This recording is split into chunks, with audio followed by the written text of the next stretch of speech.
발표 시작하겠습니다. 저는 오늘 널프를 지난달에 제가 발표를 했었는데 그거에 이은 후속작이 되게 많이 나와서 그 중에서도 조금 제가 흥미로웠던 주제 가지고 와봤습니다. 이 논문의 제목은 이제 널프 인 더 와일드라는 제목이고요. 풀네임은 아닌데 간단하게 추려서는 이렇게 말할 수 있을 것 같아요. 어, 일단 순서는 이제 어떤 모티베이션으로 이 연구를 시작하게 되었는지, 그리고 이제 백그라운드가 되는 널프에 대한 기본적인 설명.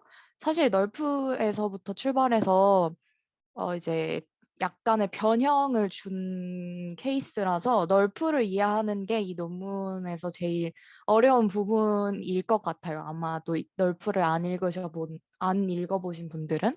그래서 그 부분에 대한 설명 드리고, 그 다음에 이제 널프 인 더 와일드에서 주장하는, 이제 제안하는 바의 세 가지 포인트에 대해서 말씀드리고, 그리고 이제 결과랑 컨클루전 말씀드리고 발표 마치겠습니다. 일단 이 널프 인 더 월드 논문에서 제기하는 문제는 뭐냐면 불연속적인 뷰 이미지에서 노벨 뷰를 합성하는 그런 문제는 이제 계속해서 제기되어 온 문제인데 그 해결 방안들 중에 최근에 이제 뉴럴 렌더링 기술이 주목을 받고 있고 그거의 대표적인 예시가 이제 널프라는 논문인데요. 그 널프에서는 제가 지난번에도 발표를 드린 것처럼 되게 큰 가정이 하나 있어요. 라이팅 조건이 일정하고 그다음 씬 내에 있는 모든 물체가 가만히 있어야 돼요. 그러니까 카메라 말고 움직이는 게 아무것도 없는 그런 이제 그 오브젝트 자체를 학습할 수 있는 그런 가정이 있는데 이제 널프에 대한 자세한 얘기는 뒤에 가서 조금 다시 드릴 거고요. 그것 때문에 이제 실제 세상을 이렇게 어떤 실제로 존재하는 우리 세상에 존재하는 오브젝트를 학습을 시키고자 하면 그런 위에 있는 이 메인 가정을 지킬 수가 없는 거예요. 왜냐면 시간 따라 빛도 바뀌고 그다음 뭐 찍는 구도도 사람마다 다 다를 테고 빛의 노출이 얼마나 되는지에 따라서 또 다르고 날씨도 다르고 그리고 또 이런 것처럼 사람이 전처리를 할 수도 있고 혹은 그 조형물 앞에 사람이 있을 수도 있고 뭐 차가 다닐 수도 있고 이런 등등해서 이미지별로 나타나는 어떤 베리에이션 때문에 이제 모델링을 할 수가 없는데 그걸 로우 디멘전으로 보내서 이제 모델링을 해보겠다라는 거고 그다음 우리가 원하는 오브젝트를 스태틱이라고 이제 명명을 하고 그 외에 나머지 것들을 트랜지언트라고 명명을 해서 이 두 개를 따로따로 학습하는 MLP를 디자인을 해서 이제 어, 이 이미지 상에서 내가 원하는 오브젝트만 네트워크가 학습할 수 있도록 모델링을 하겠다라는 그런 방법을 이제 널프 인 더 와일드에서는 제안을 하고 있습니다. 그래서 어, 다시 정리를 해서 말씀을 드리면 일단 널프는 제한된 카메라 환경에서 딱 고정되어 있는 그 물체 말고 나머지, 그러니까 카메라 말고 나머지는 전부 다 멈춰 있는 상황에 대해서만 학습하도록 최적화가 되기 때문에 이제 그거를 어떤 가상의 물체를 렌더링하는 경우나 아주 움직임이 없는 정적인 환경, 정적인 씬에 대해서는 적용할 수 있지만 이제 실제 세상에서의 촬영 조건을 모델링하기는 어렵다. 그래서 이제 본 논문에서는 어떤 베리에이션이나 트랜지언트 오브젝트까지도 모두 학습할 수 있도록 제안하겠다. 그리고 또 한 가지로는 이제 그거를 어플리케이션 할 수 있도록 실제로 인터넷에서 찾을 수 있는 유명한 이런 관광지의 사진들을 모아가지고 데이터셋으로 활용을 해서 정형화되지 않은 데이터셋에서도 이제 널프를 학습시킬 수 있도록 했다라는 게 주요 쟁점입니다. 네, 이건 이제 지난번에 발표 드렸던 널프라는 거는 사실 아까도 말씀드렸다시피 널프 인 더 와일드 이 논문은 널프를 그냥 기준으로 정말 사실 별거 아닌라고 말할 수 있는 감히 그런 부분들만 이렇게 수정을 해서 변형을 조금 가한 그런 논문이기 때문에 이 널프를 이해하시는 게 뒤에 이해를 되게 많이 도와줄 수 있을 것 같아서 조금 여기를 자세하게 준비를 해봤는데요. 일단 널프라는 거는 이런 오브젝트에 대해서 되게 디스크리트하게 카메라를 놓고 찍은 이런 뷰들의 이미지를 가지고 네트워크를 학습을 시키면 그 네트워크가 이 오브젝트 자체를 학습해서 어떤 인풋 데이터셋에 없는 그런 뷰까지도 이제 그 렌더링을 할 수 있다라는 거가 이제 주 취지고요. 그래서 주로 어떤 식의 이제 기작을 하냐면 이렇게 오브젝트가 있는 공간을 정해놓고 그 공간에 카메라를 한 대 놓는다고 생각했을 때 그 카메라 위치랑 내가 보고자 하는 점을 이으면 레이가 하나 생기잖아요. 이 직선이 하나 생기는데 그 레이의 위치랑 방향 정보의 5차원 인풋을 네트워크에 집어넣으면 MLP의 되게 간단한 형태의 MLP에 집어넣으면 그 MLP가 이 레이 위에 샘플링된 점들에 대해서 어떤 사실 파티클 같은 느낌이라고 생각하시면 될 것 같아요. 그래서 각 점들의 컬러와 덴시티라는 값들을 이제 뽑아내고 이 두 가지 값을 볼륨 렌더링이라는 되게 전통적인 그래픽 렌더링 기법을 이용을 해서 픽셀 값을 합성하면 걔를 그라운드 트루스랑 이제 비교를 해서 백프로파게이션을 시켜서 이제 MLP를 학습시키는, 그래서 얘가 최종 널프가 되는 그런 구조인데요.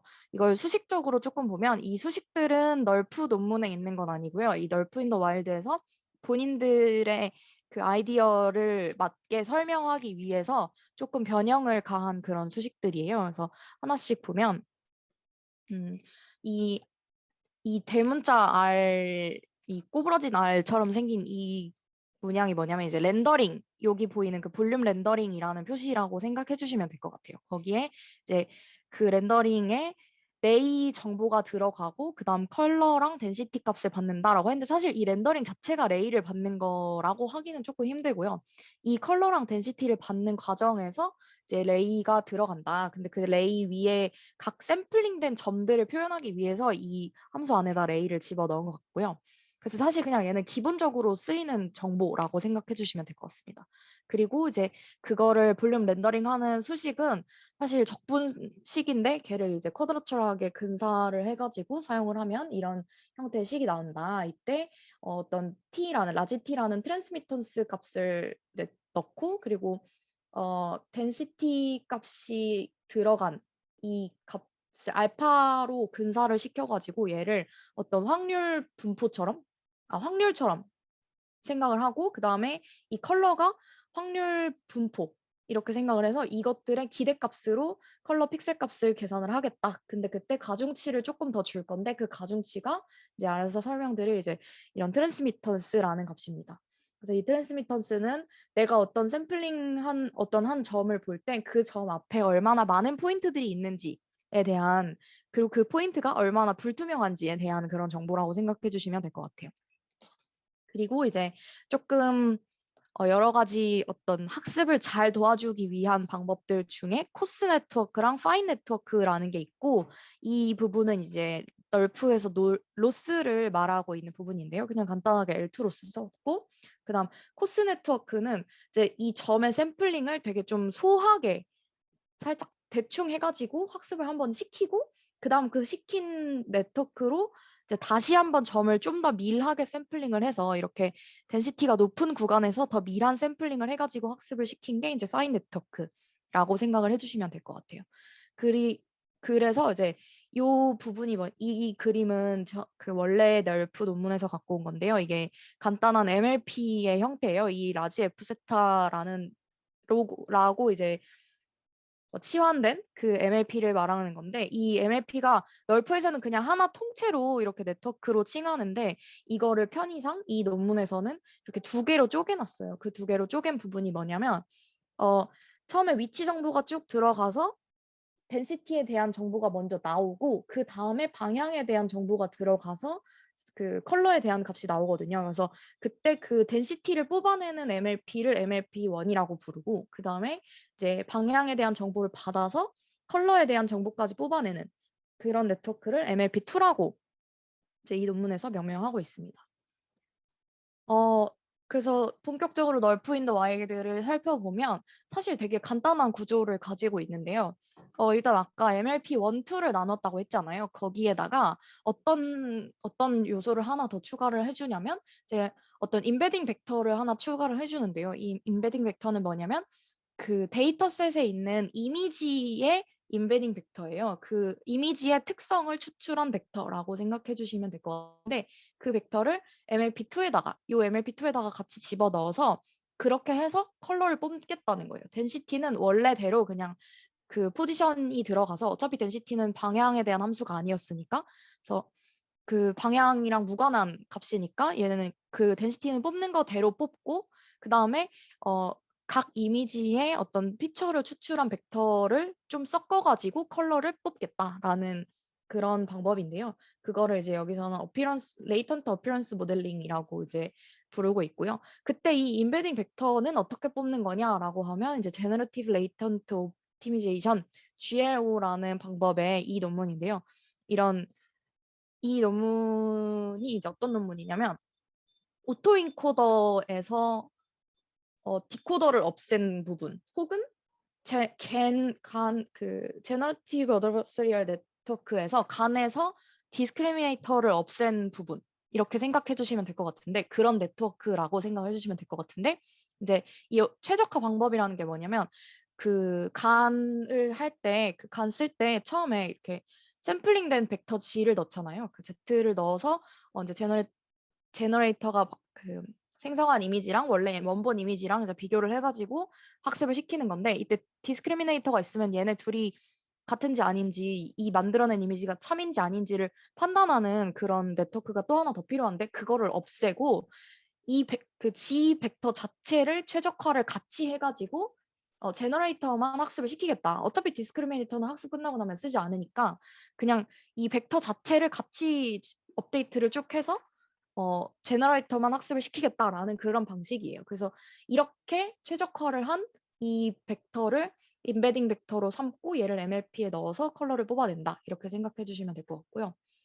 그래서 식이 조금 바뀌어요. 위에서 봤던 그 컬러 픽셀 값을 한 픽셀 값을 레이에 맞는 그 픽셀 값을 뽑아내는 이 식이 그 식은 같은데 얘를 이 픽셀 값에 들어가는 각각 컬러 요 C 값이 원래는 그냥 이미지랑은 상관없이 무조건 레이 하나에 컬러 하나, 그러니까 레이 하나에 그 각 샘플마다 컬러 하나씩 이렇게 생각을 했었는데 걔를 각 이미지에 대응하는 컬러 값으로 바꿔가지고 그 그래가지고 이 임베딩 벡터를 이미지마다 집어넣어서 얘를 뽑겠다라는 거고요. 그래서 이렇게 하면 어떤 장점이 있냐면 이제 컬러를 출력하는 이 MLP2에만 이 임베딩을 적용했기 때문에 모델이 광도에 대한 자유도를 가진다고 하는데 어떤 뜻이냐면 사진마다 날씨가 다를 수도 있고 빛이 다를 수도 있고 뭐 시간이 다를 수도 있고 하잖아요. 그런 빛에 의해서 달라지는 이미지 픽셀 값들에 대한 자유도를 가질 수 있다. 그것까지도 모델링을 할 수 있다라는 거고 여기서 또 하나 주장하는 거는 이 MLP1에서 나오는 포지션에 의한 지오메트리 정보는 어, 이 여기선 Z라고 표현되는데 그 정보는 이제 덴시티에도 쓰이고 컬러에도 쓰이고 이제 이후에 나오는 트랜지언트 네트워크에도 쓰이기 때문에 모든 이미지에 걸쳐서 이제 공유가 된다. 3차원 지오메트리 정보는 예를 들어 앞에 보셨던 것처럼 이런 브란덴부르크 문에 대해서는 이 문에 대한 기하학적인 정보는 모든 부분에서 다 공유가 된다라는 얘기를 하고 있어요. 요거 두 개를 분리해서 여기에만 이 임베딩을 적용함으로써 이렇게 설명을 하고 있고요. 그 다음에 이제 또 논문에서 하나 더 제안하고 있는 바는 뭐냐면 또 다른 임베딩을 하나 더 추가를 할 건데 이번에는 MLP 자체를 아예 세 번째 MLP를 이제 상정을 하고 거기에 트랜지언트 임베딩이라는 걸 이제 추가를 합니다. 이 임베딩은 똑같아요. 이 어피런스 임베딩이랑 똑같이 이미지별로 다 각자 들어가는 건데 일단 트랜지언트라는 요소가 어떤 요소냐면 이렇게 내가 원하는 물체 말고 나머지 뭐 보행자가 될 수도 있고 혹은 뭐 자동차가 될 수도 있고 이런 이 내가 원하는 물체 말고 나머지 부분들을 모델링하는 네트워크를 따로 설계를 하겠다라는 건데 그때 그 특성을 추출해내는 또 하나의 어떤 임베딩 벡터를 여기다 집어넣어서 그 트랜지언트 요소들만 모델링을 해내는 이제 MLP를 따로 설계를 한 거죠. 그래서 여기서 컬러를 뽑고 덴시티를 뽑아서 얘네도 똑같이 렌더링을 하는 것처럼 아까 이 픽셀 값을 렌더링 하는 것처럼 똑같이 이 트랜지언트 요소들도 렌더링을 해서 쭉 백프롭을 시키겠다라는 부분이고요. 그래서 여기 보면 시그마랑 C가 하나씩 더 들어가 있는데 이 위에 첨자로 위첨자로 타우가 붙어 있는 게 이제 트랜지언트 요소에 대한 부분입니다. 그리고 이제 또 한 가지로 이 MLP3는 또 한 가지 다른 값을 이제 찾아내요. 그 값이 뭐냐면 uncertainty라는 값을 하나 찾아내는데 이게 뭐냐면 그래서 이 스태틱한 부분이랑 트랜지언트한 부분을 합치면 최종 이미지가 나오는 건데 그 최종 이미지 내가 이 합성해낸 이 이미지에서 이 네트워크가 믿어야 하는 부분이 어딘지 믿지 말아야 하는 부분이 어딘지를 알려주는 값이 이제 uncertainty field라고 이제 생각해 주시면 될 것 같아요. 그래서 uncertainty 값은 어떻게 생각을 하는 거냐면 우리가 앞에서 본 것처럼 레이랑 컬러랑 덴시티를 넣어서 픽셀 값을 렌더링을 했잖아요. 그것처럼 이제 네트워크가 뽑아낸 uncertainty 값이랑 그 트랜지언트 덴시티를 넣고 렌더링을 해서 그걸 가지고 uncertainty field를 이제 계산을 하는 거예요. 그래서 이 픽셀 값이 이 uncertainty 값이 높으면 높을수록 합성된 픽셀의 신뢰도가 떨어진다. 그러니까 그 부분을 믿지 말아야 한다라고 네트워크가 학습하게 되고요. 그리고 이제 최종 로스에서 최종 로스가 이런 식으로 꾸려져 있는데 이 앞부분 두 텀은 이제 NLL 로스여가지고 uncertainty 값에 대한 가중치를 주는 부분이고 그다음 이제 이 뒤는 트랜지언트 덴시티를 가지고 레귤러라이저를 만들어주는 그런 부분입니다. 그리고 이제 마지막으로 최적화를 어떻게 했는지 조금 짜잘한 부분들에 대해서 얘기를 더 해보자면 널프랑 마찬가지로 코스랑 파인 모델을 이제 같이 학습을 시켰고 그래서 최종 그 로스는 이렇게 생겼는데 파인 네트워크는 이 로스를 이제 썼어요. 근데 이제 거기에다가 코스 네트워크에 대한 로스까지 섞어서 다 같이 한꺼번에 학습을 시킵니다. 이거는 널프도 마찬가지로 이렇게 시키거든요. 결국 최종 로스에 코스 네트워크까지도 포함이 되어 있는데 그거를 사용한 게 아닌가 싶습니다. 그리고 appearance embedding 같은 경우에, 그러니까 이미지의 그 광도를 조절하는 embedding 같은 경우에는 학습 데이터셋에 대해서 이제 최적화를 시켜놨기 때문에 테스트를 할 때는 임베딩이 구해질 수가 없어요. 이미지가 없으니까. 테스트할 때는 이미지를 넣는 게 아니라 좌표값만 넣으니까 카메라에 좌표값만 넣고 그거에 그 위치에서 찍히는 그 오브젝트의 이미지를 구하는 거라서 테스트 셋의 임베딩은 이제 그 트레인 셋에 있는 임베딩을 적절히 쓰던지 아니면 그 랜덤하게 고르던지 이런 식으로 했다고 합니다. 그래서 여기서 말하는 장점이 또 뭐냐면 이 임베딩 벡터를 섞었기 때문에 요런 맑은 날의 하늘에서 뽑아진 맑은 날의 사진에서 뽑아지는 임베딩하고 이런 노을 지는 맑은 날이 아니라 낮이겠네요. 낮의 이미지에서 얻어지는 이 임베딩 벡터하고 그다음에 노을 지는 시간대의 이미지에서 얻어지는 임베딩 벡터를 인터폴레이션 하면 요 사이 시간 변화까지도 이렇게 모델링을 할 수 있다라고 하는데 그건 사실 퀄리티가 조금 떨어지는 것 같습니다. 동영상을 보면은 좀 자연스러운 노을이라기보다는 조금 그래픽 같은 느낌이 더 강해서 거기는 조금 장점이라고 말하기는 힘들 것 같은데 어쨌든 그런 특징이 있다고 합니다.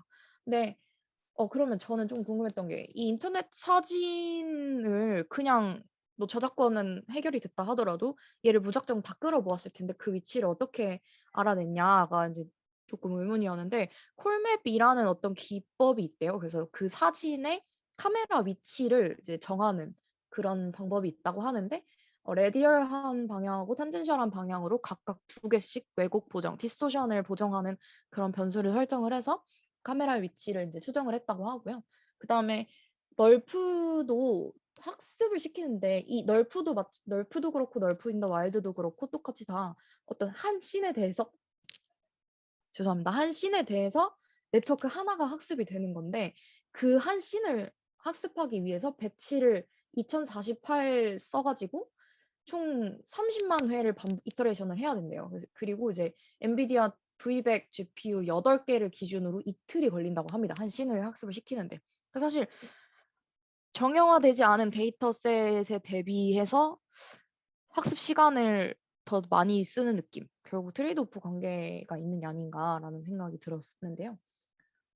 결과를 보시면 이제 그 세 가지 씬에 대해서 나와 있고 그다음에 이 NRW라는 거는 포인트 클라우드를 기반으로 그 뉴럴 렌더링을 뭔가 학습을 시키는 이전에 제시했던 방법이라고 하고, 그다음에 이게 기존의 널프, 그다음 널프 A는 이 논문에서 제안하는 방법인데 이제 어피어런스 임베딩이 없을 때 그때랑 그다음에 이거는 널프 U는 그 uncertainty 필드를 정의하지 않을 때 이런 경우까지 해서 이제 쭉 실험을 해본 결과 결국 그 널프 인 더 와일드의 방법이 가장 뚜렷한 성능을 보인다. 이렇게 디테일도 잘 표시를 하고 그다음 하늘도 잘 표시를 하고 이렇게 네, 날씨까지도 잘 반영을 한다.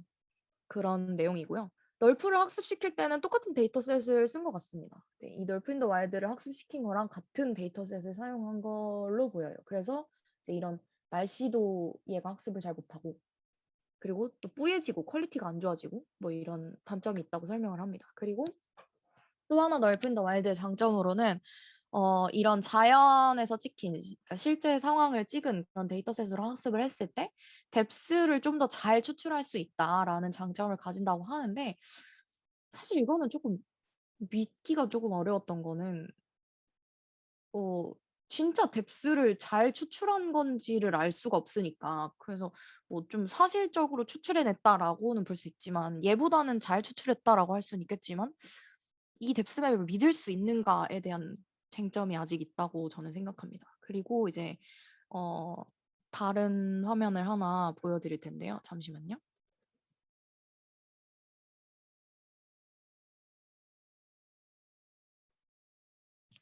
네, 이게 이제 동영상인데요. 널프 인 더 와일드 측에서 이제 널프랑 자기네들 방법이랑 이렇게 비교를 해서 나온 영상인데 한번 짧게 보시면 좋을 것 같아요.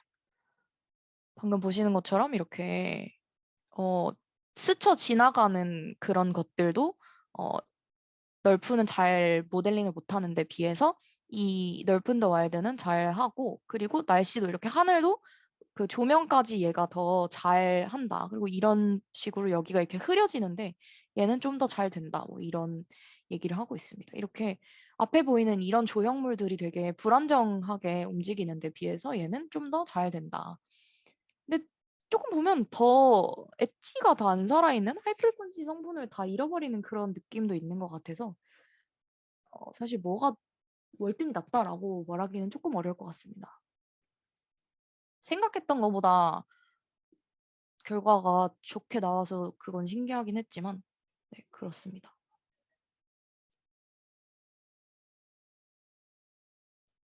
네, 그래서 이제 결론을 말씀드리면 동적이고 제한된 조명 환경에서 촬영되지 않은 사진을 이용해서도 그런 오브젝트에 대해서도 뉴럴 렌더링을 구현할 수 있다.